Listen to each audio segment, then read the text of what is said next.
Welcome to Techly Yours, your space for tech tutorials and interview questions. In today's videos, we are going to talk about some important concepts and interview questions in React Native that will help you level up your preparation. I'm just starting this channel, so I'd really appreciate your feedback in the comment section. Also, I'll make the explanation even more concise, clear, and more different kind of questions, and it will be packed with real interview questions from top companies in my upcoming videos. So make sure you subscribe my channel and hit the bell icon so you don't miss any updates. Also, make sure to watch till the end because I'll share bonus step. I will explain the questions and what kind of answer an interviewer expects, so that you can actually make a big difference in your next interview. So let's deep dive uh, with going through all the questions.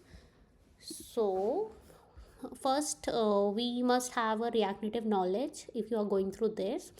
But don't worry, in my upcoming videos I'll cover this more concisely and more explanatory, and also I will give you sessions regarding how to create an app like cross platform app. So let's deep dive.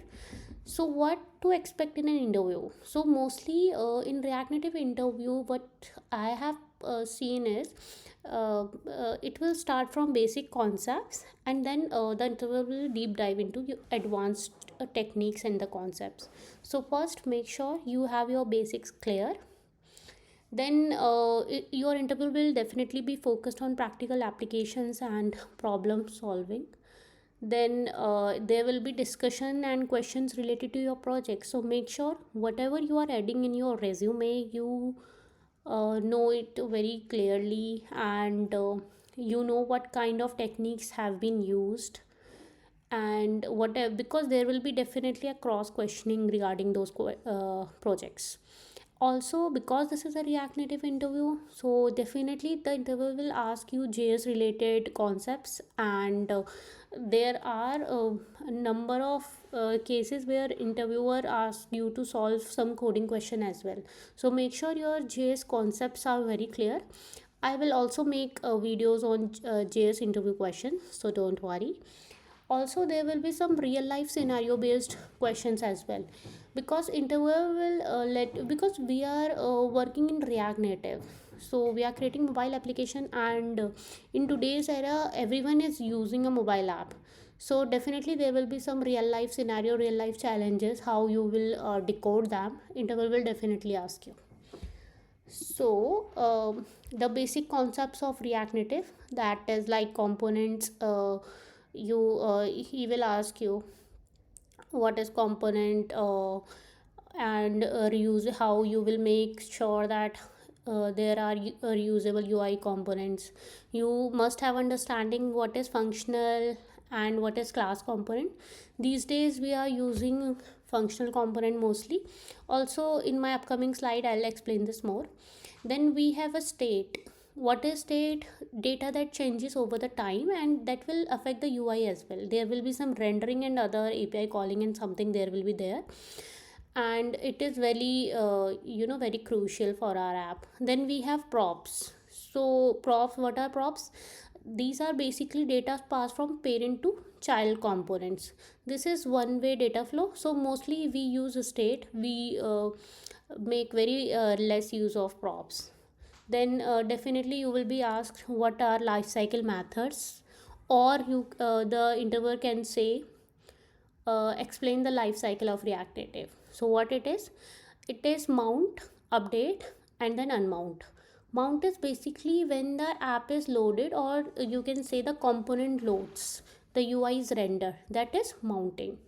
What is update? When there is any changes, any updation, then the component will re-render, or there will be some update in some part of the component. That is update. Then what is unmount? When we will leave to the next page, then that particular component will unmount. That is, so that is basically unmount. So I'll give you an example. Like we have a use effect.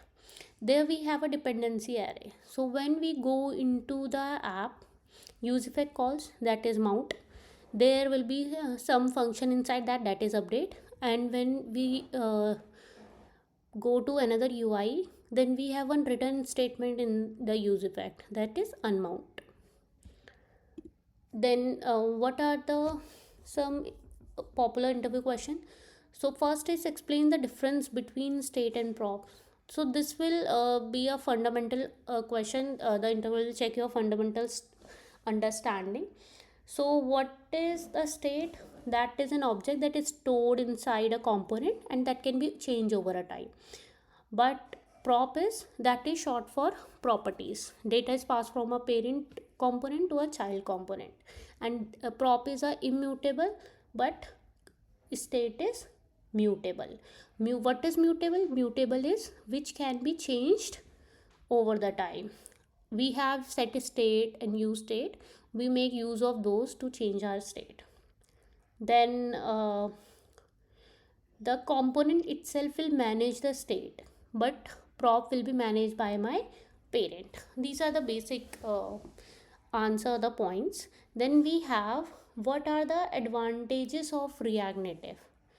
So this will be sometimes the first question. So what you will answer is, there will can be a multiple points. I'll give you some most commonly used point. That is first big usage of React Native, that is cross platform development. We write one code base for both iOS and Android, which will definitely save a lot of time and effort. So also this is cost effective because we are writing a single code base. Then we there is native performance also. We can use native components as well, which will make sure we are giving user a near native performance.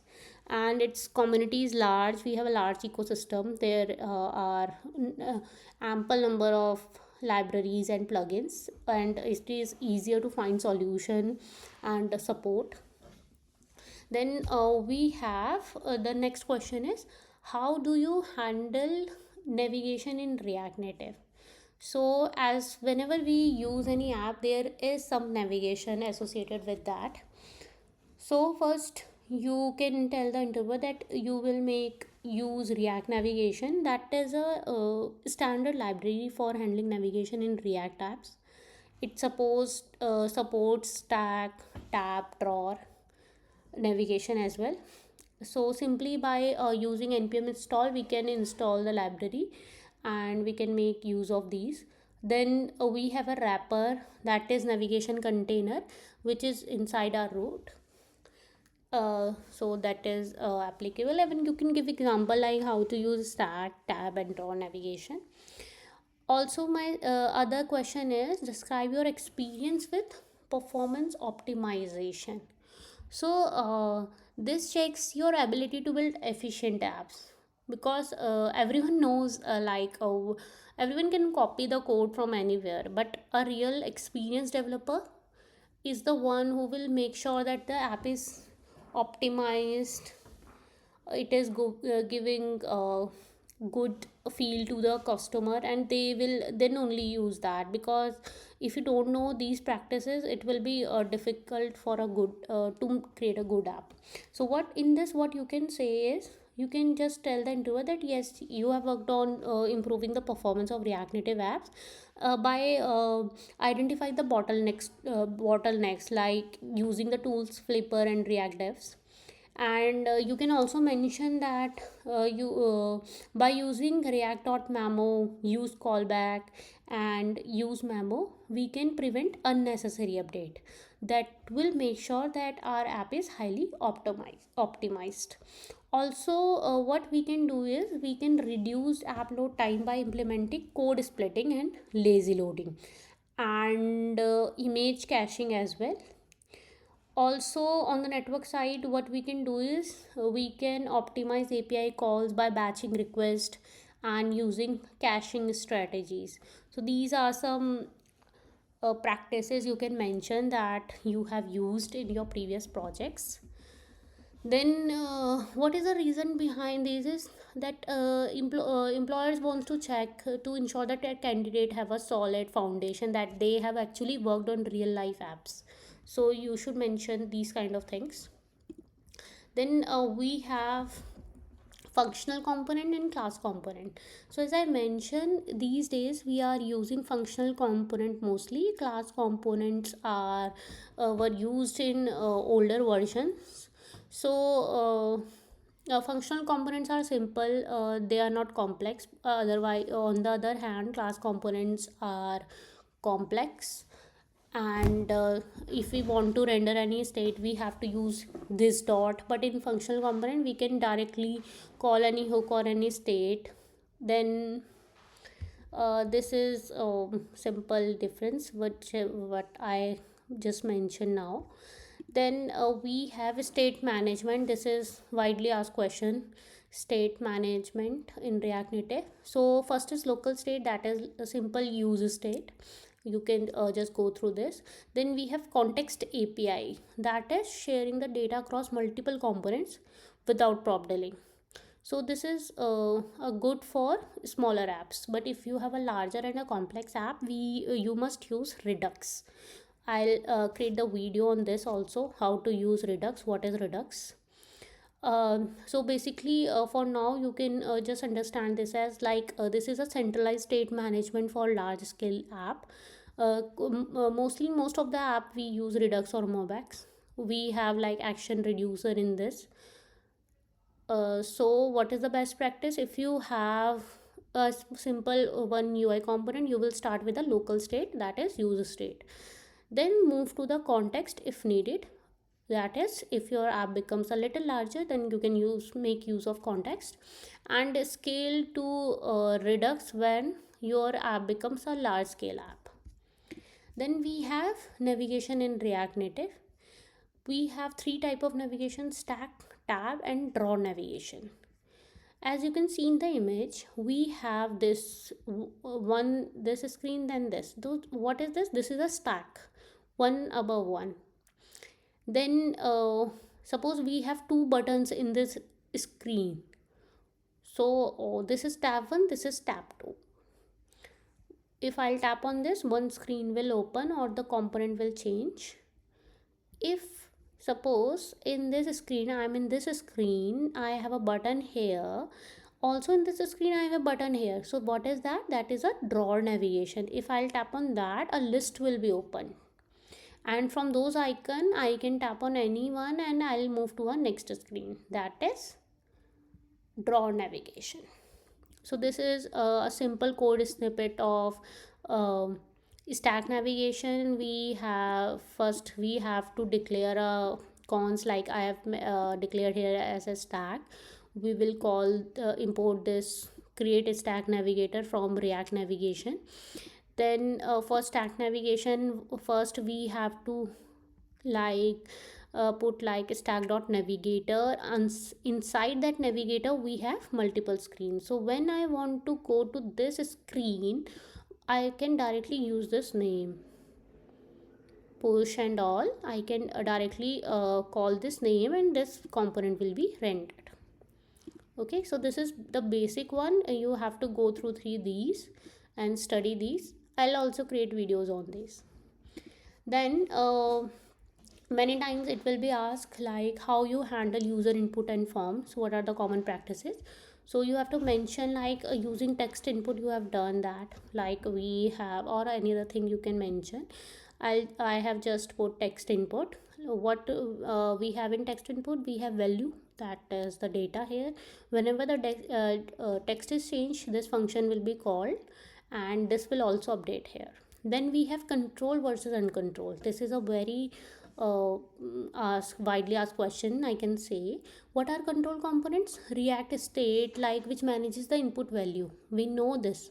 So these are control one. What are uncontrolled? Input manages its own internal state, that is maintained by the DOM. We have like refs. So though those refs are uncontrolled, but states are controlled. So mostly we should make sure that we are using control components only, because it is easier for validation and we know the behavior. Then validation tips. Validate on change or on submit. Whenever data is submitted or changed, there should be some validation there. Also, if there is any error, we should show the clear error messages. And if any field is invalid, we should show those and the bullet points there why it is an invalid field. So, what are the best practices? Keep UI responsive, use meaningful placeholders, and give instant feedback. Whenever, as I mentioned, show clear messages. So, the user experience will be good. User will know where I'm doing wrong, and UI should always be responsive. That is a good practice. So this is also one of the important question, that is optimization trips.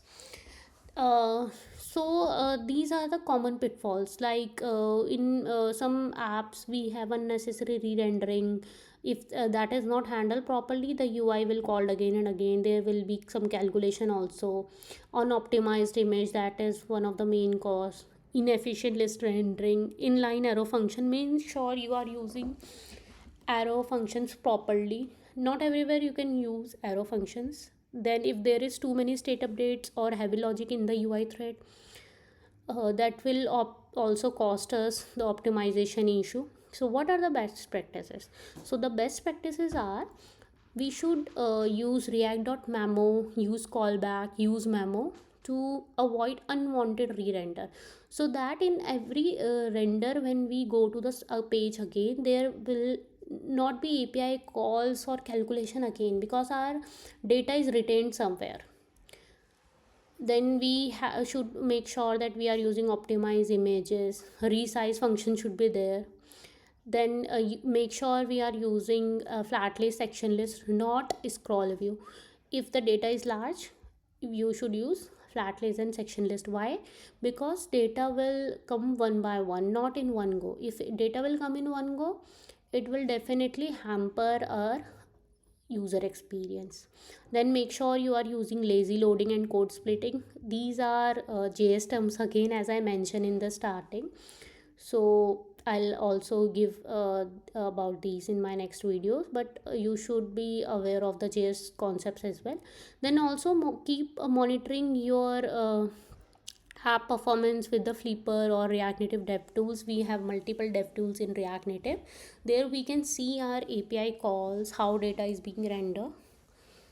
Also, there are some extra tips that we can cache assets using React Native fast image. In latest apps, developers are widely using this.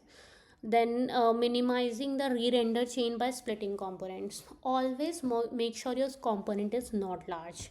It should be small, it should be concise, and it should be developer friendly also. If you are working on a one project, if other developer comes, he should also understand that, he or she should understand like what code you have written. So splitting the component in small chunks will also make it more readable, as well as the performance will be optimized itself, because there will be no much rendering or anything like that. So make sure you are splitting the component. So these are the um some points in which are being asked in React Native. So I'll, in my upcoming videos, I'll give you more brief, and I'll explain you more by writing the examples as well. So please subscribe the channel and do write comments in the comment section for any feedback or anything you want me to make video of. Happy learning, and thank you very much for watching.